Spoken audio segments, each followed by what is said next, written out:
it can be the difference between $500,000 in revenue and $3 million in revenue. I've seen it on more than one occasion.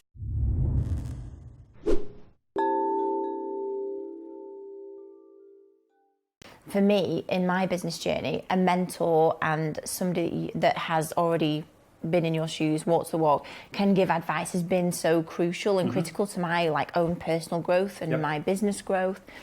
How is that featured in your life with having a mentor? Is that? Oh, I've been really lucky. I've had a few really, really important, incredibly successful mentors in my career. The first one was a guy called Graham Bond. No relation to 007, unfortunately. He was a guy here in the UK. He was my first kind of real sales mentor. He taught me the importance of, showing up on your promises, perseverance, never giving up, all that sort of type of old school kind of sales stuff, which I think has really helped shaped me as an individual and also as a coach myself as well, because I can call BS when I see it, and I think if you can call your own BS and you can put your hand up and say, yeah, that was my mistake, I'm not going to make excuses, I'm going to just own it and move on kind of thing. I believe that you become acutely aware of other people's BS as well, and you can call them out on it. I've called you out on it. I've called other people out on it as well, but it's a good thing that we get called out, right? So Graham was great for that. The guy that I worked with in Miami was also a mentor.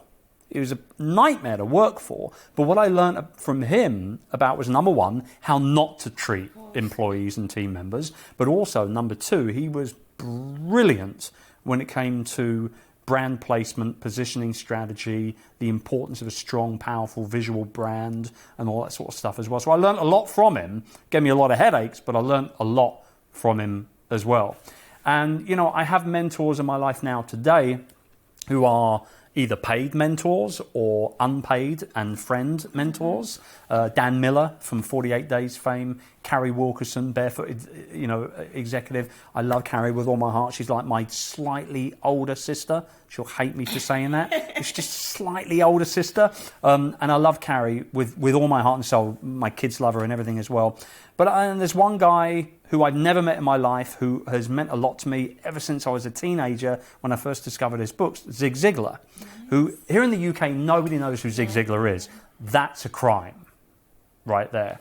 Zig was and continues to be a major force in the self-development market, and I really love Zig. I don't think there's a week that goes by where I don't consume some of his work in some way, shape or form. Yeah. So I've been lucky. It's a big thing, I think, because we can sometimes become so consumed by our own ideas and ideals and our own goals and wants and desires that we're too close to them.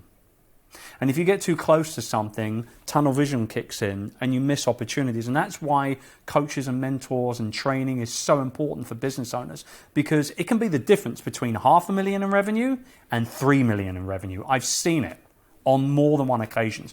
If you're going like this all the time, you miss out on that, you miss out on that, you've turned your back on millions, literally, because you're just like this all the time. So the importance of upgrading yourself and getting the right coach, the right mentors in place, you can't put a dollar amount on it or a pound amount on it. It's not possible. Definitely, and people should reach out, shouldn't they, as well? Because I feel like so many probably entrepreneurs think it's quite a lonely place to be, and actually lots of people have been in the same situation as you and can give advice, and the help is there. That's the reason why we hold the Youpreneur Summit every year.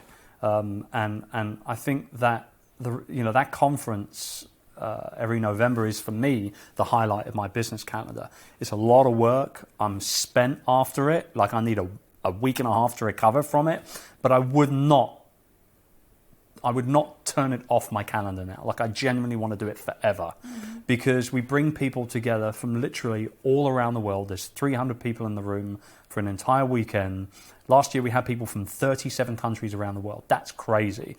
And if there's one thing that I know by getting people together like that, is that nobody has a monopoly on good ideas. Nobody. I don't care who you are, what niche you're in, how successful you are, how much money you've made. You don't know everything. And there is somebody else that's out there that's going to drop a massive value bomb on the top of your head that can ultimately spearhead your business into a whole different stratosphere. So I feel that, the importance of bringing people together, giving them an opportunity and a platform to learn and to network and to mastermind with each other is incredibly important. That's why we do it every year. I love it. True, Yeah. So true. Yeah. So, Chris, this may be a difficult question, maybe it's not, but if to all the viewers, the audience listening and watching to this now, business owners, entrepreneurs, what would be the one piece of advice from everything you've learned, from running businesses of 300 staff to the Youpreneur business? One piece of advice would you give them? Yeah, genuinely to lean into you more, being you more. I think there's, a lot of people, particularly when they first get started with business, they want to be a version of themselves that they think other people want them to be, or they should be, regardless of what industry they're in, right? Too many smoke and mirrors. Just be you. Because at the end of the day, the uniqueness that you bring to you in your business and your message as a business owner, it cannot be copied because there's only one you. That's why we call it the business of you. And so I would say just lean into you, lean into your quirky side, lean into your sense of humor, lean into your dress style, lean into all that stuff. People who get to know me online and get to know me at my events, they know that I'm a big fan of Star Wars, that I love opening up Pokemon cards with my kids, that I'm a whiskey and a scotch and a bourbon collector, and they know that I'm also a big Zig Ziglar fan. I've had vinyl records from 1960 something given to me with Zig's signature on it from people in my community because they know that that's the kind of stuff. I haven't bought a bottle of scotch for about 2 years. I've got so much booze in my house. It's ridiculous. So many benefits to leaning into you. Yeah. I do wish, I want to put it out there into the universe that if anybody wants to give me Pokemon cards, I'm more than happy for that to happen, to pass on to my children because they're bloody expensive. Are they really? Yes, they are. £4 a pack. Oh, wow. That is not cheap. It's a habit. No, but on a serious note, lean into you. There's only one you, and if you build a business of you, it cannot be copied. It's 100% original. Amazing. I love that advice. Chris, where can our viewers and listeners find you? Well, I wouldn't be much of a personal brand entrepreneur if I didn't have chrisducker.com. And then obviously at Chris Ducker on all the socials. And if there's anything they want to know about Youpreneur, youpreneur.com. Amazing. Thank you so much for being my pleasure. A super guest on MiTV. Thanks, Chris.